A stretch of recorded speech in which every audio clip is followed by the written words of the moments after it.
Really great. And I think it shows too that you were strong enough in who you were, but humble enough to say that you didn't understand some of it, right? Well, and able to it's humbling not to know. It's like, I don't know.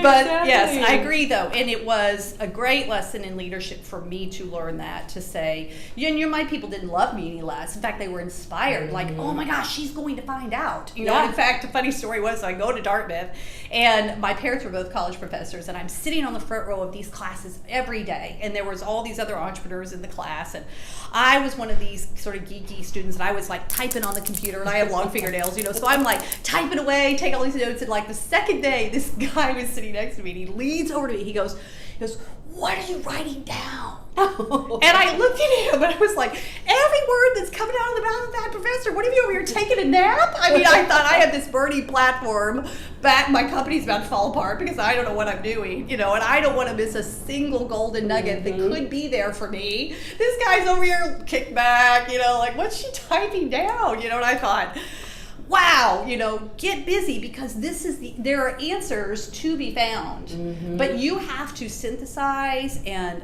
analyze and apply, because I remember the day the guy was talking about quality control in a factory, and we were a public relations firm, professional services. I was like, what does this have to do with me? And then I thought, wait a minute, we're growing so fast, our quality is probably falling right now, falling apart. Like, we don't have any checks and balances going out the door. There's so much work going on so fast. Oh my goodness. So I sat there in that lecture, and I designed like a 6-step quality control process for us.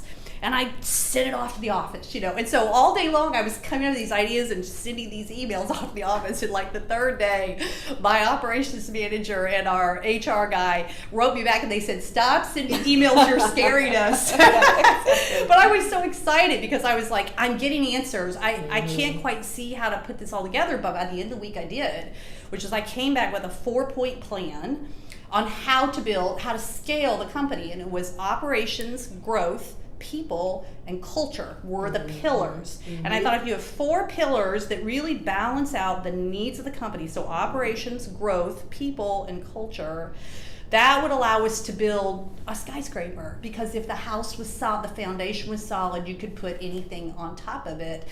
But that meant that those 4 areas we had to constantly invest in and nurture so that they would really hold up our business over time. And that served us incredibly well. Yeah, and I do believe that, somebody like you is a really great leader because you do have a thirst for learning, right? There are, to me, several things about being a great leader is that thirst for learning, that ability to be humble and to admit that you don't know everything. Yep. But also, another thing that you did that always struck me was you surrounded yourself with really good people. Oh boy, that's the key. It is, and you know that because you're in the business of finding great people. That was absolutely the right thing to do, because when you realize you don't know it all, and you never will, and that also once the business grows, that was another big lesson for me, was that you have to be willing to equip and empower and enable people around you and let them help you lead. In other words, you have to share power and share control. And that's really hard, especially for an entrepreneur and a founder, because their name is on the door, or it's their baby, or whatever their attachment to it is. It's really difficult to entrust that to other people. But what I realized was, I'm going to be the chokehold on this business if I can't share. And that's probably the hardest lesson I ever learned. It took me a little while. But the way I captured it in a phrase was, focus on what only you can do and give the rest of it away. And when people say, well, what do you give away? I say all the good stuff. And that's what makes it so hard. All the good stuff. It can't be just the things you don't like to do. It needs to be the plum assignments. It needs to be the great clients. It needs to be the credit and the recognition, the authority, the decision-making power, the budgets. It's give people things that are worth having. And that way, not only if you work hard enough to get great people with you, is they're not going to leave you. Because who wants to stay with a selfish leader? But who will always stay with a selfless leader? Somebody who lifts them up and accelerates their career. And I thought, I've worked too hard to get these great people here, And if I lose them because of my own selfishness, I don't deserve to have a great business. You know, I want a business that far outshines me. Right. And that means I need brilliant people around the table to help augment my weaknesses and the things that I don't know or don't do well. And that's really when the magic happens. Because when you kind of step back a little bit and people rise, all of a sudden you're like, well, they're doing that way better than I did. I should have given that to them years ago, you know? Absolutely. And then you're like, okay, now I get what leadership is about. It's not about me. Right. It's about how you lift and lead something much bigger than yourself. Yeah, I love that. I mean, it's really about letting go of your ego. And as an entrepreneur, as a founder, so hard. Sometimes people have some big egos because you had a big idea in the beginning. Yeah. But really, that's just, it's brilliant because you're bringing out the brilliance in your company by letting your people rise. Yeah. And the beauty I saw of that was too, after we sold, which was 6 years ago, and we had an incredible opportunity to become part of a global organization and help lead some of that.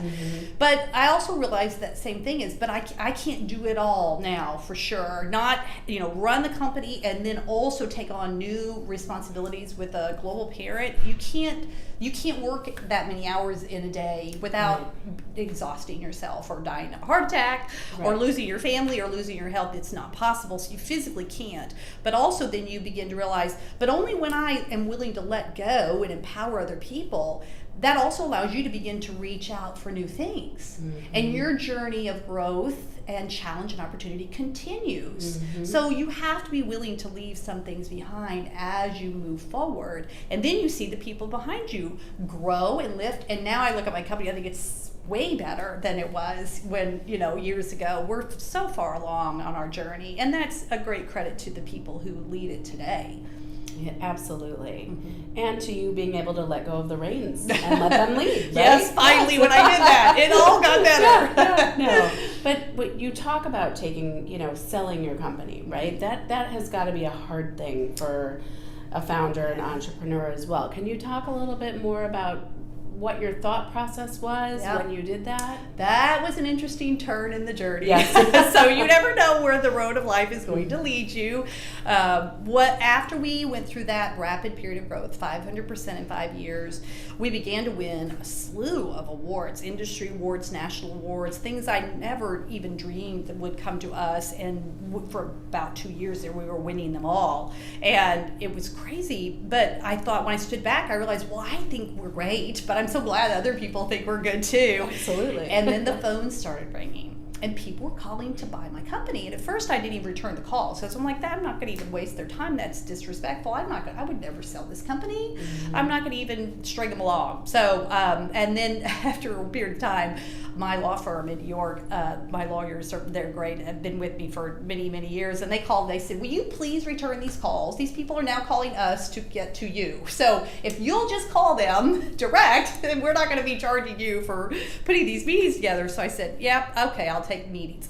They said, you'll learn something even if you decide not to sell. I thought they're right. And in the spirit of learning, I will take the conversation. So I probably talked to about a half a dozen potential buyers, serious buyers, over about a 2-year period. And the funny thing was, at the end of it all, I walked away and I said, I don't think I'm ever going to sell. And then my legal team, they said, there's one other person that has asked us to introduce you, and we do think you should take his call. And he has something different to offer you. So that was the only reason I agreed. I met with, his name was Tim Andre. He was with Dentsu, the world's largest ad agency based in Tokyo. He was based here in New York. And he was acquiring agencies that were world-class firms in their space. He was acquiring them for Dentsu because Dentsu had an ambition to globalize outside of Japan. And so he'd been acquiring firms, really fantastic firms, for probably 4 or 5 years, but he had never bought anything in the PR space. And he'd always been looking for the right firm that he wanted. And so, long story short, when we met, we just hit it off. There was a great chemistry, and our values aligned, and we thought strategically very similarly about business.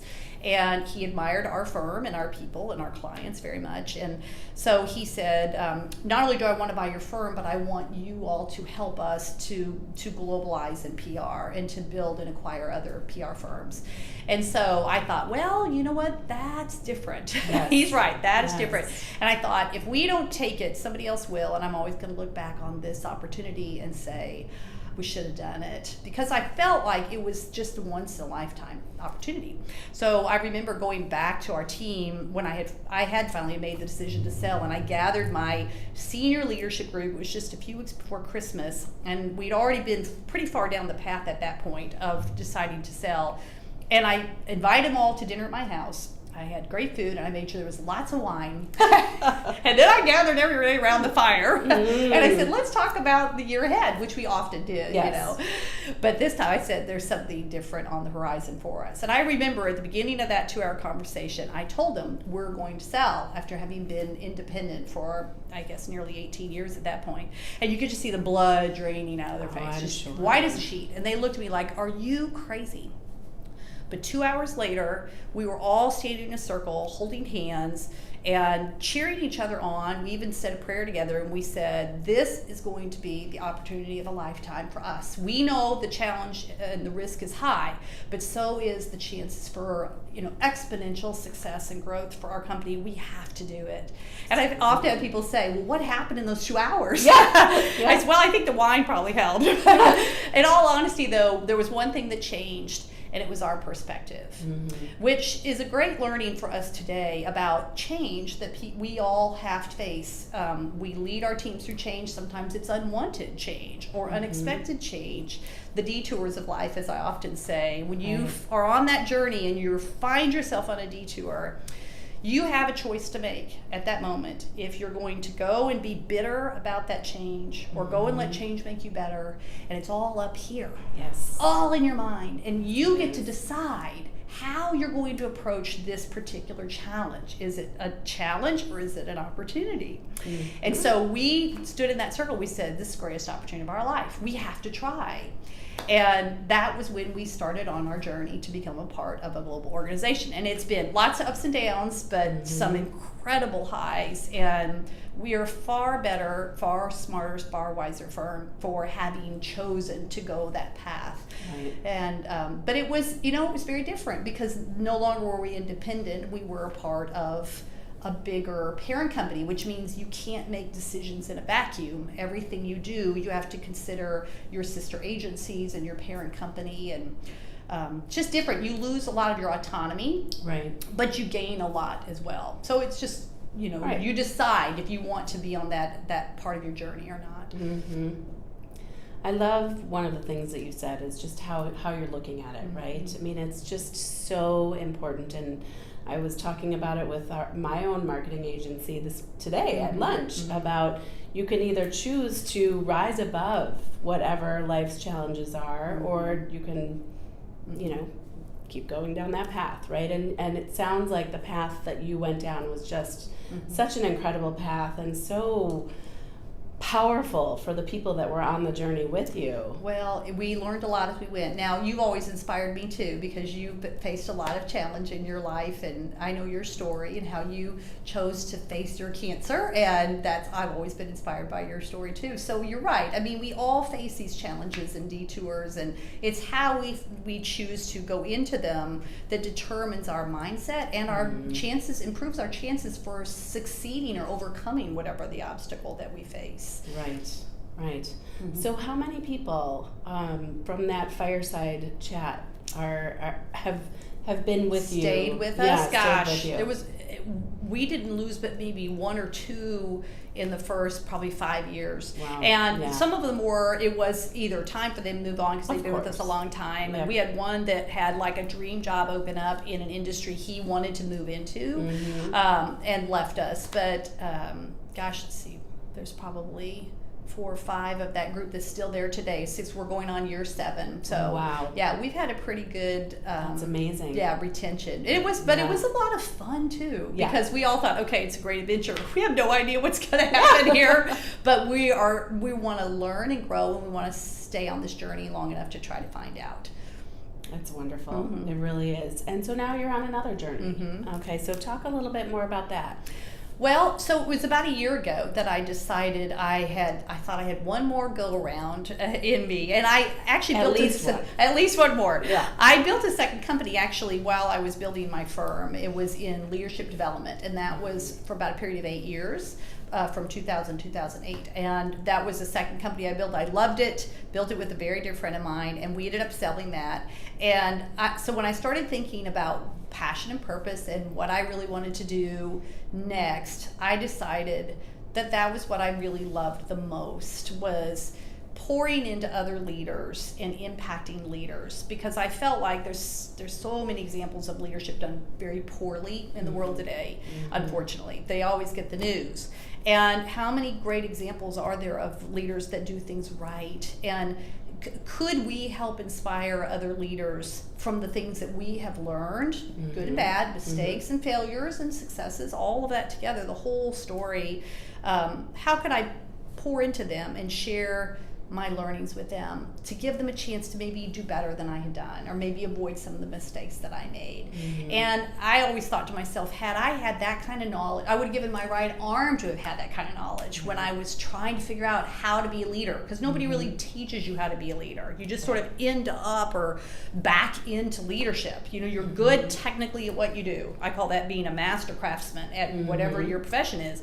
Then all of a sudden you're put in charge of a team. You're like, what do I do with these people? You know, I don't know. How do I solve this problem? Or so-and-so's mad over here, or this person's not producing. Like, what do you do? You know, I just want to go back and do what I do well, you know, but now I am in charge of all these people. And so wouldn't it be great to equip leaders with, in the trenches, real experiences, and also some of my beliefs and learnings along the way. And so I decided, I approached my parent company and said, I want to do this one more thing. And they wanted me to stay. Very graciously, they asked me to stay. And so we created the job of chairman. I was very eager to hand over the CEO role to my right-hand person, my president. She'd been with me for 8 years at that point. She was totally capable and is running the company with her eyes closed now. She's so great. But it allowed me to be able to take a step back, so that I could spend this year, which I've done, getting ready to launch my new business. And it is leadership development, executive coaching, and business consulting. And then I also do a lot of public speaking, which I've done since I wrote my book.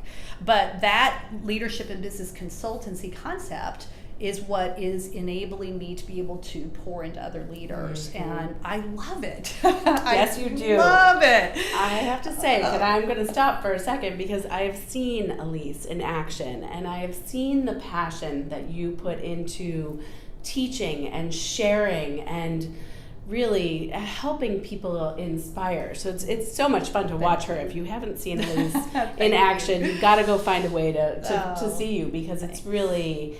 You're finding another true calling for yourself. And that's what's so cool, because I feel like now this is absolutely what I'm called to do. And that's what my parent company was saying, well, why would you leave? And I'm like, well, it isn't that I want to leave. It's just that I feel overwhelmingly called to do this other thing. And that was partly, they said, well, if you don't we don't want you to leave, you don't want to leave, but we know you need your time. If you're going to build something, I said, I just need time, you know? So that was where we said, oh, well, what if we work it this way? So it's sort of I could do a part-time role as chairman and help my agency in very strategic and specific ways, but don't have to run day to day. Right. And then I've had a lot of mental break for me to be able to think deeply and create from scratch a business concept. And so I'm actually, what's kind of cool, I'm only about a week away from announcing it to the world. So you're getting the new website. So it's elisemitchell.com, my name, E-L-I-S-E Mitchell.com. is where the website will be, and it'll list all my different services and my philosophy. And I'm really excited about this. I'm launching a knowledge center, which will have a lot of leadership, like downloads, you know, assessments, leadership competencies and skills, setting inspiring goals, decision-making guides. I mean, just tools, practical in the trenches tools that leaders need. I'm offering through my knowledge center as a way to give potential clients then a chance to see, well, like, what does she know, and how does she teach, and what does her content look like? Hopefully then that they would want me to either coach or do leadership development for their teams, or do retreats, and I'm creating some new things too. I have a leadership retreat called Leading at the Next Level that I did this past January, and I've launched it again next January. It's now sold out as of today. Oh, that's I know. wonderful. I could not believe it. I was thrilled about that. So